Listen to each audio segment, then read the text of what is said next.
हरे कृष्णा। कैसे हो आप सभी लोग? आशा करती हूँ आप सभी परम मंगल में होगे, स्वस्थ होगे, अच्छे होगे। आप में से बड़े सारे लोगों द्वारा पूछा गया प्रश्न कि दीदी अधिक मास, पुरुषोत्तम मास जिसको बोलते हैं, मल मास जिसको बोलते हैं, लौंड का महीना, वो कब से प्रारंभ हो रहा है? तो देखिए, लौंड का महीना 18 जुलाई से प्रारंभ हो रहा है। लौंड का महीना 3 साल में एक बार आता है और 3 साल में एक बार आने के कारण ही इस महीने की जो गुणवत्ता है वो बहुत ज्यादा बढ़ जाती है। सारे महीने, चाहे वो आषाढ़ हो, चाहे वो जेठ हो, सारे महीने हर साल आते हैं, लेकिन लौंड का महीना 3 साल में एक बार आता है। 3 साल में एक बार आने के कारण ये महीना अपने आप में विशेष और महत्वपूर्ण माना जाता है। कहते हैं कि इस महीने को अपने साथ किसी ने नहीं रखा, सबका अपना एक एक विशेष महीना होता है। जैसे कि सावन महीना भगवान शिव को समर्पित है, सभी देवी देवताओं का अपना एक विशेष महीना होता है, लेकिन मल मास को, अधिक मास को किसी ने अपना स्थान नहीं दिया। मल मास भगवान विष्णु के पास जाते हैं और बोलते हैं कि सभी देवताओं ने अपना अपना एक एक महीना छाट लिया है, लेकिन मुझे किसी ने स्थान नहीं दिया है। भगवान विष्णु का एक नाम है पुरुषोत्तम मास। भगवान विष्णु ने मल मास को अपना नाम दिया और बोला कि आज से मेरे नाम से तुम्हारा नाम जाना जाएगा, अर्थात मेरा एक नाम पुरुषोत्तम है, इसलिए तुम्हारा नाम भी पुरुषोत्तम मास के नाम से प्रसिद्ध होगा। और जो इस मास में मेरी विशेष पूजा अर्चना वंदना करेगा उसको 3 गुना, उसको 10 गुना पुण्य की प्राप्ति होगी। अधिक मास का विशेष महत्व है।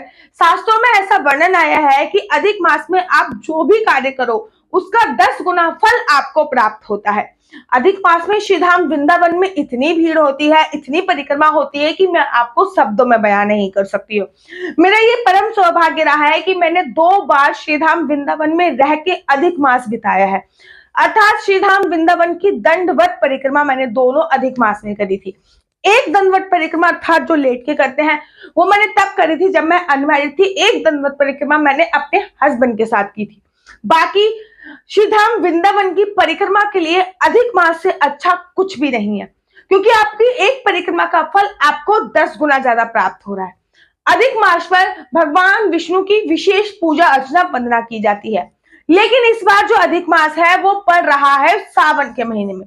तो भगवान विष्णु के साथ साथ अगर आप शिव भगवान की भी विशेष पूजा अर्चना वंदना करोगे तो आपको अनंत गुना फल की प्राप्ति होगी। आप अधिक मास में भगवान विष्णु की सुबह पूजा अर्चना वंदना कीजिए और शाम के समय प्रदोष काल में अर्थात गोधूली बेला में भगवान शिव की पूजा अर्चना वंदना करने का संकल्प लीजिए।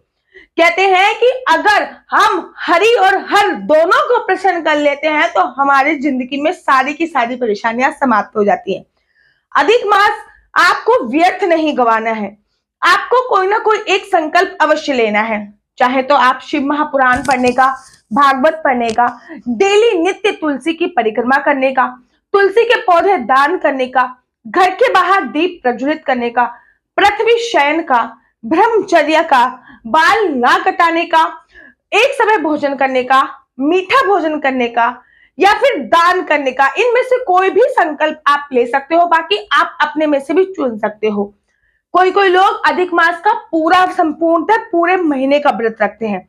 जैसे सावन का व्रत रखा जाता है ना, एक समय मीठा भोजन किया जाता है, वैसे ही अधिक मास का भी व्रत किया जाता है, एक समय मीठा भोजन करने का प्रावधान होता है।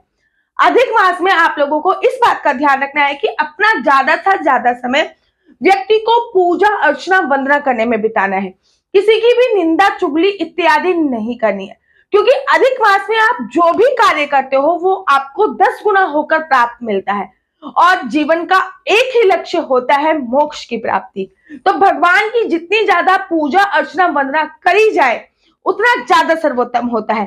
ये मेरा परम सौभाग्य हो रहा है कि अधिक मास में ही मेरी श्रीधाम वृंदावन में भागवत कथा है, जो कि 9 अगस्त से प्रारंभ हो रही है। 9 अगस्त से प्रारंभ होकर 15 अगस्त को मेरी भागवत कथा विश्राम हो जाएगी। कैलाश नगर में है। आप लोग श्रीधाम वृंदावन सादर आमंत्रित हैं। आप लोग मेरी कथा में भी आ सकते हैं, जो कि कैलाश नगर में है। साथ ही के साथ जब भी आप अधिक मास में वृंदावन आओ या फिर श्रावण के मास में या फिर चतुर्मास में वृंदावन आओ तो आपका ये सौभाग्य रहेगा कि आपको 4 धाम की यात्रा करने का फल प्राप्त होगा, क्योंकि अधिक मास या श्रावण का महीना चतुर्मास में आता है। और चतुर्मास में भगवान कन्हैया जी ने ये वरदान दे रखा है कि चतुर्मास में चारों धाम श्री धाम वृंदावन में आके निवास करते हैं। इसके ऊपर अगर डिटेल में वीडियो चाहते हो तो मुझे कमेंट करके बताओ। और अगर आपको मेरी वीडियो अच्छी लगती है तो आप अपना यूट्यूब चैनल हरि बोल को लाइक शेयर सब्सक्राइब करना बिल्कुल भी मत भूलिए।